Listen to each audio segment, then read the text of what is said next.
Do you know why Justin Trudeau isn't in the news every day talking about global warming the way Erin O'Toole is right now? It's because no one cares about it right now. No one. And how do I know that? How do I know that Trudeau knows that? Because I have here a copy of a public opinion poll done just for Trudeau. It's a copy of the Government of Canada's official internal survey done for the Privy Council office. That means it's the civil service office dedicated to supporting Trudeau's office and implementing his agenda. So this was released by the government recently, but it was originally done in confidence just for Trudeau's eyes. The government polls constantly. This was Trudeau's private poll. I think it's actually a weekly poll. Here's the page that discusses its methodology. 10,000 person sample size. That is a very large poll. It's a serious, expensive poll. They survey 1,000 new people a week. It sounds like a continuous poll if I'm reading it right. So on any given week, the poll is accurate plus or minus 3%, 19 times out of 20. And here's the very first substantive page in the poll. The most important thing. Look at the question. Thinking about this issue, the issues presently facing Canada, which one do you feel should receive the greatest attention from the Government of Canada? What should be the top priority?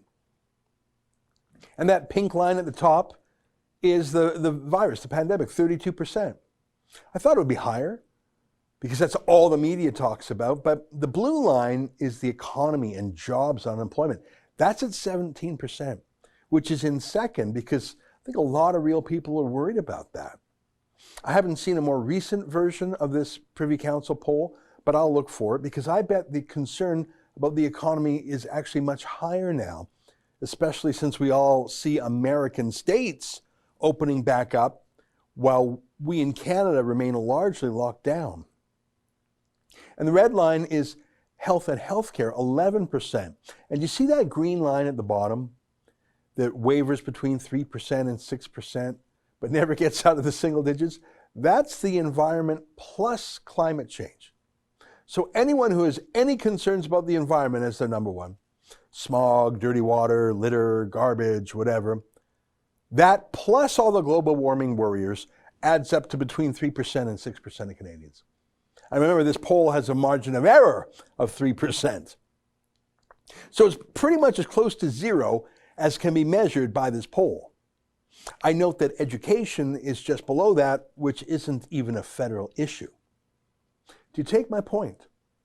Do you see why Justin Trudeau, who loves talking about global warming, isn't talking about global warming? Do you see why?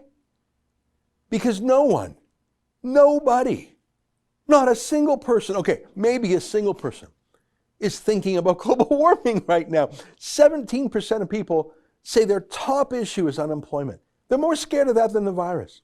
Now, that probably includes the 9.4% of Canadians who are unemployed. 11% say healthcare, but not the pandemic. I think that might mean people who are worried about, say, hundreds of thousands of canceled surgeries, missed doctor's exams, drug overdoses, depression, all of the result of the lockdown. And Erin O'Toole has decided to go fishing for votes, not where the fish are, not in the 32% who say the pandemic is number one, not in the 11% who worry about healthcare in general, not the 17% worried about the economy. He's aiming for that 3% to 6% who care about global warming, as if they're even open to voting for the Conservatives. What on earth is he doing? And the thing is, he's not even promoting or proposing a particular plan. I don't know what his plan is, do you? That Globe story suggests he hasn't written it yet. Oh, but there's no debating it. He hasn't written it yet, but when he does, you're not allowed to debate it. He's not putting something forward that's interesting or appealing or debatable. That could happen, by the way. I mean, our friend Dr. Patrick Moore, one of the co-founders of Greenpeace, very interesting guy. I bet he could actually come up with an environmental plan that's free market and conservative and actually is persuasive. I would be open to that. But we don't have that here. What we just have is Erin O'Toole saying you're not allowed to talk about it. He's done the opposite of a plan. He has not outlined a plan. He's just saying whatever he's going to say one day about it, he will not allow anyone to criticize him. Except I don't think it works that way, not in that democracy. Everyone's going to criticize it, whether he likes it or not. Does that mean he's going to kick people out of his party again? His opponents will criticize it, liberals, NDP, the Green Party, the media party, lobbyists, whatever. Does he think that only conservatives will be silent in this debate, that they should be silent?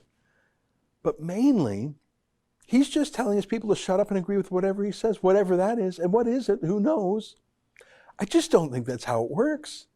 I just don't think that's how successful political campaigns work.